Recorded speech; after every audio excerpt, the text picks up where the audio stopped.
Hello, hello, and welcome back to Astral Self Care Sunday with yours truly, Kenya. My name is Kenya, and if you're new here, welcome. It's good to have you. If you're not so new here, welcome back. Make sure you are subscribed because every Sunday I, God willing, am dropping videos talking about astrology and not just talking about it and all the transits, but talking more about how you can use it. And beyond that, how you can use it for your self care. So, I am in the business of demystifying astrology and legitimizing it because I know that while I do believe more people are beginning to tap in, particularly I think certain generations, um, I still think it remains very much a mystery, very much misunderstood. And so if you're in this space, I hope. And you're not one really for astrology and you were just coming because you thought you kind of saw something and or you know me and you're like, well, let me see what Kenya's talking about. I hope that you stay for a moment because I believe you will hear something that you can relate to or hear something very different than what you thought about astrology. And that makes me so excited because I think the more we begin to legitimize it, more people will have access to it. And the more you have access, the more you are going to have such such a deeper perspective of life. And I know we say, "Oh, our children don't come with manuals or we don't come with manuals." Well, mm, we kind of do. And I think astrology is a beautiful one. So just welcome. And again, make sure you hit subscribe and then make sure you like this video. Obviously, the more subscribers, the more likes, the more it gets in the algorithm. And we want more and more people to hear this good stuff. So I'm currently doing a series where we're going through the houses, discussing the North Node and the South Node. And if you're like, but what is that thing you call the North Node? What is that thing you call the South Node? What is that a planet? Was it? Make sure you go to our Astro playlist. If you look here on my channel, you go under playlist, look for Astrology Self Care Sundays, I think it's what it's, or Astro Self Care Sundays, what it's titled. And you want to look at when I first, it's a couple of weeks ago. I think the general thing is just talking about astrology through uh, the houses and what North Node means or something. I don't know, guys. I'm all confused. I It's there. But you should be really binging on all the videos because all the videos tell you more and more and teach you about the different signs. And those of you who've been watching every week, you know how we keep building and how we keep building. Hold on. I'm going to talk while you're going to the gym. That's a child.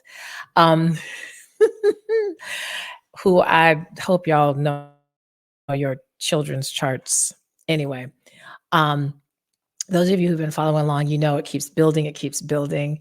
And this series, I really love this series a lot because I think if you're really paying attention, and if I encourage you to pull out your birth chart. If you're new here and you know how to get your birth chart, go do that, whichever way you go to get it. If you are new here, you have no idea what I'm talking about in terms of a birth chart. What is this thing called birth chart?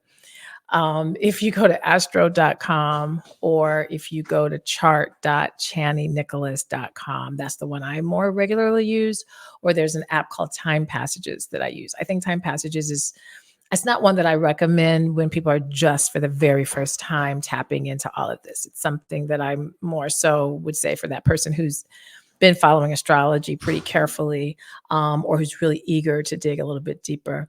But at any rate, you need to know your birth time. It's critical. And you really, really should go off of the time that's on your birth certificate, like not just when mama said, well, I think it was like 9 o'clock.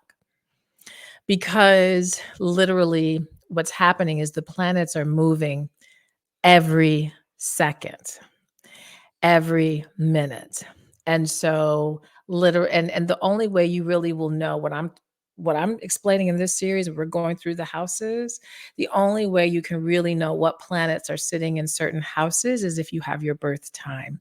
Without your birth time, you don't have an accurate account of that. And so this is just mishmash. So if you're like, I'm so confused right now, You see scrolling on the bottom there where it says book astrology guidance reading and learn more about our services.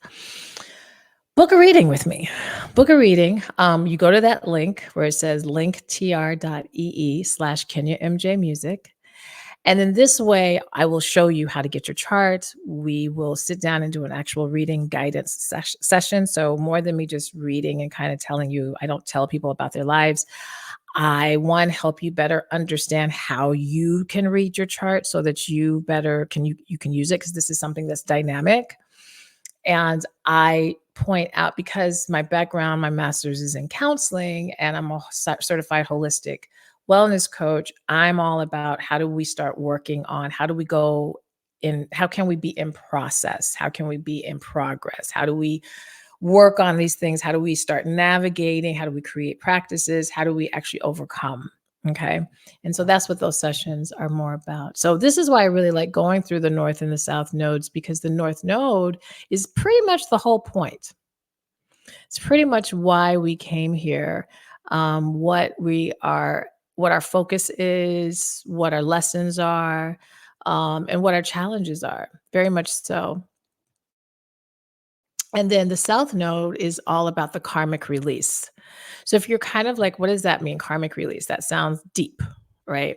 Really, that just means we all are carrying, if we can be agreeable that we have ancestors and like, oh, I look like my grandma, or oh, I look like my cousin, or oh, I look like my uncle. If we can see that, understand that there's more than just the aesthetics that you carry in your family. It's not just about the way you look. It's not just about your height. And many times you'll say, oh, you know what? You act just like your auntie did, right? You act just like your grandma, right? We hear that all the time and we just chuckle and we say, yeah. Why is that? Well, beyond just the genetics, there is an energy that's happening. There's a bloodline energy. And typically, and we all know this, we talk all about generational patterns and we're going to be generational shifters. And my parents did this or my grandparents did that. We're going to come in, we're going to change that, we're going to build wealth. So, karma is that energy, it's that soulful energy that can be also passed along, that you are attempting to clear. Now, this can be cleared in terms of the lineage. This may be cleared, those of you who believe and practice and understand this concept of past lives, the idea, astrology is making this assumption that our soul comes here many times to work on many things, to evolve, to grow. And so karmically, it's attempting to shed those things that didn't serve us. It's like bag lady. It's the baggage that we carry, and we carry it because we're so used to carrying it, because we've always carried it, because our mamas carried it, because our aunties are. That's that karmic energy, but it doesn't serve us necessarily in this lifetime. And so the South Node is attempting to teach us how to release that. But it's tricky because it's so familiar.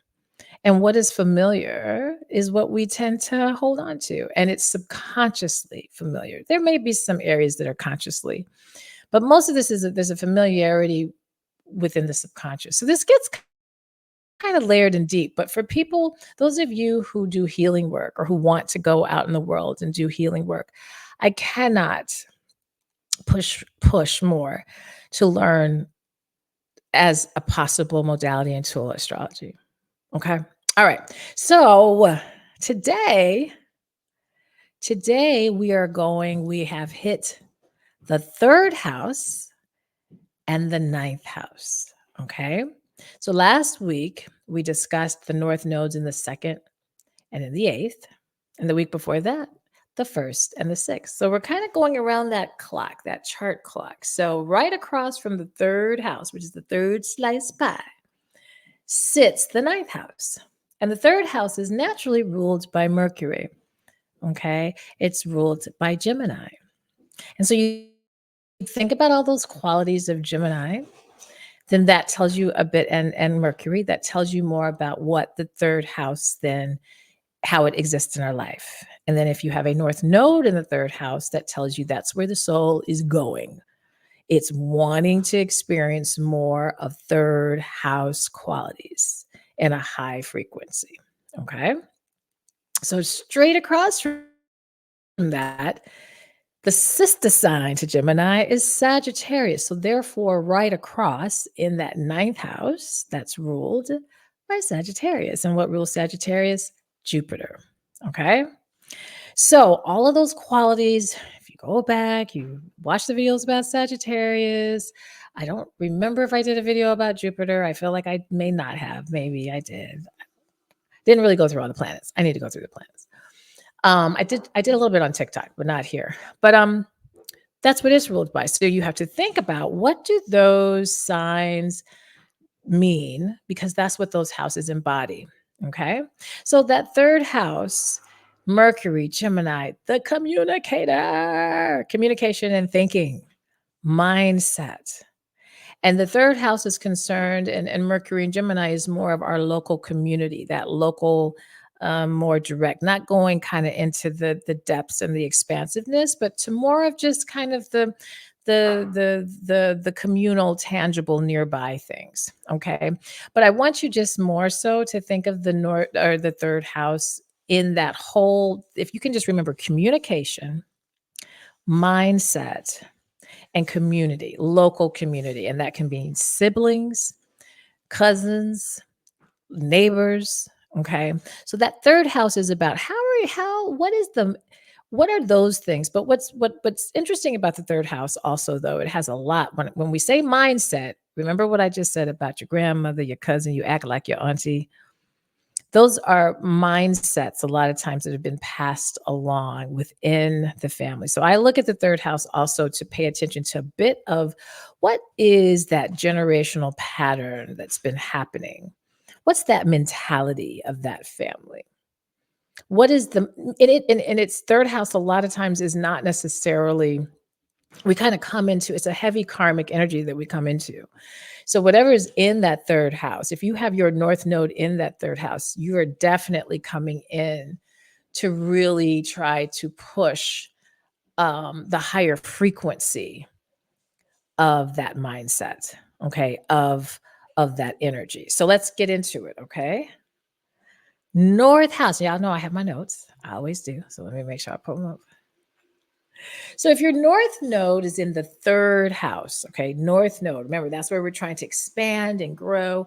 Really, the soul has been wanting you and wants you to focus on you really developing your communication skills, really getting into that, those Gemini things being stronger in that, and really getting more connected in the local connections, not so much traveling abroad. What, in fact, you may be more comfortable with being away, far, far from home. If your north node is in the third house, because remember, wherever your north node is, particularly the first 20, 30 years of your life, you're very much tapped more into your south node. So the opposite of local would be not local, right? It would be international, which we're going to get to in a minute when we talk about the ninth house. But really, if that north node is in the third house, if you see that little headphone symbol sitting in your third house, your focus is communication, particularly as it relates to the community and to siblings and to family and to local environments, and more of that practical, tangible learning. Mercury. Okay. Very practical, very, there it is right there. And very fluent within that. And having a mindset that is more practical and not as abstract, more practical knowledge. So people who have their north nodes in the third house tend to be probably a little bit more on the abstract end, and because that's where their south node is. And so the lesson they are attempting to really learn, where they're trying to get their growth, is to learn how to be more engaging in their their immediate environment. Okay. And enhancing more of their everyday interactions as opposed to going into these. They tend to be a little bit probably more in the abstract and maybe have traveled world class all over, or have a lot of ease in that area, but really having or gonna have a lot more things happen in life, more situations that are going to pull them to force them to be more local and to have more interaction with those around them and not necessarily going far away to do that. Okay. So it's trying to kind of keep you locally.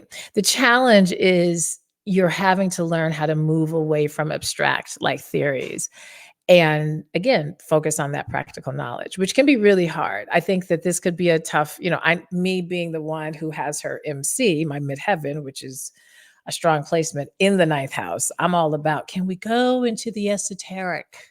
Can we travel away? Nothing practical, please. No. So, but yeah, if your North Node is in the third house, it's wanting you to get a little bit more local with your communication. Okay. Now, that means your South Node is sitting, like I said, in the ninth node, in the ninth house. So let's change it around. If your North Node is in the ninth house, which means your South Node is going to be in the third house, it's going to be just the opposite. Okay. So those people who have their North Node in the ninth house are wanting to go, their soul is trying to go more toward that Sagittarian and Jupiter energy, which is all about expansion. Okay. Not you're the person who has that North Node in ninth house. You're the one that wants to just take it. We just stay local and not go and experience all the things. I'm just going to talk to my cousins, my community. I'm going to do all the things. I do this so well. But it's attempting to push you out into the world, to travel, to experience higher education and philosophy and astrology and religions and to explore all of that. And you have it, you feel that twinge of that, but you are scared. It's unfamiliar. You may not think you're good enough. You may not think you're smart enough. You may not think that there's enough details to it all. It's too abstract. That is your South Node playing tricks on you. Okay. So that's the challenge of having the North Node in the ninth house. You are more comfortable with the more practicality, the more practical knowledge. But what that can be in a low frequency is limited thinking and limited beliefs.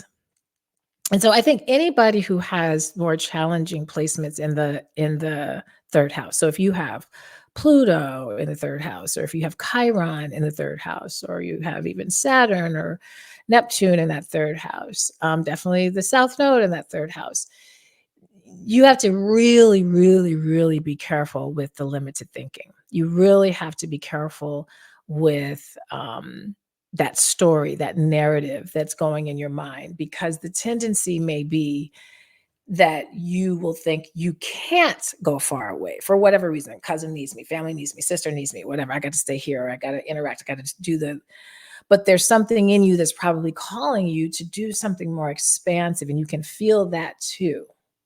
Okay. So, people I think that have those harder placements potentially in their third house, a lot of times in that ninth house has these areas of really trying to push you to grow and move more toward your expansion. Okay. That's really what this is about. Can we get to our expansive self? And so the growth, the lesson is for you to seek broader perspectives, not just what your family has to say, not just what the neighbor in the church said, not just what you learned in the elementary school and high school. It's wanting you, where you're being pushed to grow, is to go experience life outside and beyond, so that you can expand your knowledge, and not just expand it, but get a deeper understanding. You may be like, listen, third house is ruled by Gemini, very smart energy, very curious energy. And I think this is what trips up Gemini energy, because it is a very smart energy, and curious, and can do multiple things at one time, and can, have plans in this. That can sometimes feel like that's therefore then deep understanding, and that's not necessarily true.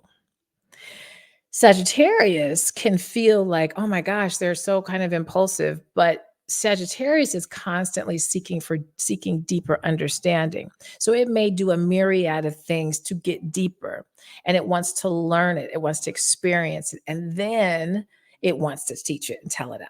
So it's funny, we say that Sagittarian energy, those are our professors, Gemini energy, those are our teachers. Because teaching, meaning we need it, K through 12, we need our teachers.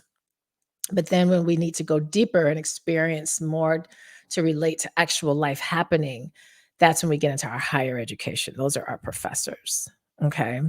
So that's what that's about. So if your North Node is in the ninth house, that's what you're being pushed. You're being pushed to let go of the mundane and get more into the broad and the expansion. Okay. So that kind of tells you about that. So as you're thinking about this and you're like, okay, I've got that placement, or any of the ones we've already talked about. I have those placements. What do I do day to day? I'm currently working with my partner. We're creating a community. We've already started a community. It's called Spiritual Shift. And you've heard me talk about it on my channel. We have a whole Spiritual Shift playlist, so you can watch some of the videos. And we're growing that area, and you're going to be hearing more and more as we grow that area. And we're creating a membership. And we recognize when he and I sit and have our conversations that a lot of people intellectually get this or can kind of see this a bit in themselves, but don't know how to do the day-to-day, how to make those shifts. And it's very layered. I mean, there are certain kind of tangible things to do, but it also depends, right? It depends on a lot of factors. Depends on where you are in your life and your development and so forth. But I think it's so super important for you to get the practical skills. And so that membership that's going to be launching very, very soon. We're going to be providing within that community, within that membership, actual practical things to do. Okay. Because so that you can meet these things, right? But I will say this, and also when I do readings, it helps me because when I can see your whole chart, now I can better understand the whole context by which you're attempting to do this. I'll be able to better understand your relationship with your mother, relationship with your father, just by looking at the chart, how you have been dealing with inner child, situations, what your gifts are, what you do really easily, do really well, what other kind of challenges. I'm even going to eventually be adding I'm studying medical astrology, so being able to help you a little bit even more with those different health conditions and how to kind of start thinking. So I do a lot of that in the reading. So this is why I encourage you for the reading, for the sake of to do a reading. I encourage you to do a reading, but for the sake of kind of doing this just broadly, it's more a matter of you kind of dissecting what I'm saying. So for instance, if my North Node is in the third house, okay, and that means that the whole point is the soul is working on communication skills and local connections and practical learning. Okay, so then what is my day to day? How do I move toward that? Well, I need to take an inventory, a check in. How am I communicating? What are those areas of my communication? Do I recognize I need to shift? I need to grow in, I need to develop. It may be that you have good communication skills, but you find yourself, you don't really talk to your siblings anymore. That's not an area that you talk to anymore because you feel like they got too many issues, they got too much stuff going on. I had to create my boundary, all the things, right? Well, it's time to start. If you have a North Node, though, in that third house, there's somewhere within those relationships that the soul is needing to shift. Okay. Some forgiveness, you learning a new way to communicate, maybe where you create boundaries and not walls. A lot of times people create walls and not boundaries. A boundary is actually what a boundary really is supposed to be doing is to help you have a better relationship. A boundary is not to block people. And somehow I think that we have somewhere along the way, we've misunderstood boundaries and have thought that boundaries are our blocks or our walls. That's not a boundary.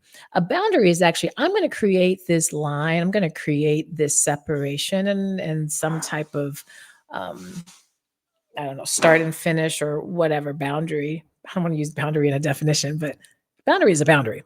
Um, but you're creating that so that you can have a better relationship with self and with that person so that you're not going crazy. Okay, that's what a boundary is about. Boundary is not, I want you out of my life. You may decide you need to altogether, yes, block someone or altogether disconnect, disengage. Okay, that's not a boundary. What the third house is saying is, can we create boundaries, healthy boundaries, so we can still be in relationship and interact in a local way? Okay, so that's a space to start. How do I start learning how to do that, right? And that means I'm going to have to start communicating more. And I'm going to probably practice that. And maybe I'm going to need to go to a therapist and talk this out a little bit more. Maybe I'm going to have to do a little bit more coaching or self assessment. I'm going to be journaling. I'm going to be practicing. I'm going to be reflecting a bit more on not how can I be off this way, but how I can be a little bit more within community and have more practical interactions. Okay. Whereas if it's opposite, some things to think about, kind of like, okay, that day to day, what am I thinking about? This is to me a lot easier, honestly. If we're saying let's, well, it's easier in the kind of maybe steps, but if your north node is in the ninth house, it's time to go. It's time to go. It's time to get away.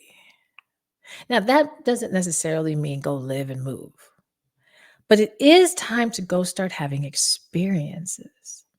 This is, listen, if you are watching this, I do retreats, and our next retreat is in 2025. It is going to be in Bali. We have not opened registration yet. We'll do that full launch next month. Only our Patreon members, as well as those women who've done retreats with me in the past, will get early access to registering. But the reason I do the retreats is to give you a safe opportunity to go expand yourself. Yes, it is to retreat. It is to relax. It is to rejuvenate. But it is also very, very much about you connecting to something bigger than what you do on a day to day basis. And if your North Node is in the ninth house, my retreat is specifically for Black women. This one is over 35. If you fall in that demographic, you need to figure out, and you got North Node in the ninth house, you need to come because that's what it's all about. It's all about expansion. It's about expanding, learning new cultures, seeing new perspectives, seeing things outside of what family's always told you, seeing what's outside of what community, what your little city or community, village, whatever has been. Not that you abandon them. You don't. That's home. That's safe. You're good there. Yes. But, and you are being asked, your soul is going to keep putting things in your life that are going to challenge you to go out and expand. It's going to challenge those limited beliefs. And so it can feel like I always have this crap happen. That's not what's happening. If there's always this crap happening, that's about you have more lessons that the soul is attempting to give you an opportunity to work on. You can keep choosing not to. That doesn't mean God won't love you. That doesn't mean we start twisting and making. No, it's not about that. You are always protected. You are always loved. You don't have to prove your worth. You don't have to go do this and now you're worth the love. You don't have to go do, no. You're always, the universe is always meeting you for your good. And the universe wants you to be your most expansive self. And it has made this agreement with you that since your soul is seeking that expansion, we're going to give you some stuff to work on that. That's what it's about. That's what it's about. So we're getting to our 30-minute point. North node, south node, third house, ninth house. Hope this made sense. Next week, we're getting close to the end. We only have 2 more weeks of this series. Next week, we will go 4th house, 10th house, which is a juicy one. That's a juicy one. So we'll go into that one. I'll explain why that's a juicy one. Because we're gonna keep talking about family and keep talking about the public and getting out there. Everything is trying to build you up. That chart is constantly, those houses are constantly, they're in a specific order to build you up. It's not just random. So we'll go and we'll be talking next Sunday about what's happening in that 4th and 10th house when it comes to the north and the south node. So I hope this was helpful. Again, make sure you subscribe. Make sure you like if this resonated for you. Make sure you share. Make sure you comment. Constructive feedback, please. And more than anything, make sure you book your reading. And if you're already had a reading with me, you can always come back and tune back in, and we can go deeper into your chart. Also, when you visit that link tr.ee/Kenya MJ Music, you'll also, if you're like that retreat you were talking about in Bali, yes, more information on retreats. And I have a book, The She Guide, which is a really good tool to use here. I know you can't see my face, I'm blocking it. I should have had the book right in front of me. Ooh. The She Guide. This is a journal workbook of affirmations. And what you do is you work on each day, each week. Actually, each week you're working on an affirmation. And it's a way for you to start exploring and reflecting, where are you and what is it that you want to shift? It's an excellent, excellent tool. So when I talk about those day-to-day things to do, this is an example, not the only, it's an example. And if you're wanting even more ways, again, I told you spiritual shift, we're going to be starting a membership where we're going to be offering more practical and tangible things that you can do in your journey. All right. That is what I got. You guys enjoy the rest of your Sunday or Monday, whenever you're watching this, and we'll be back again soon. All right. So be good. Be a blessing. Talk to you guys soon.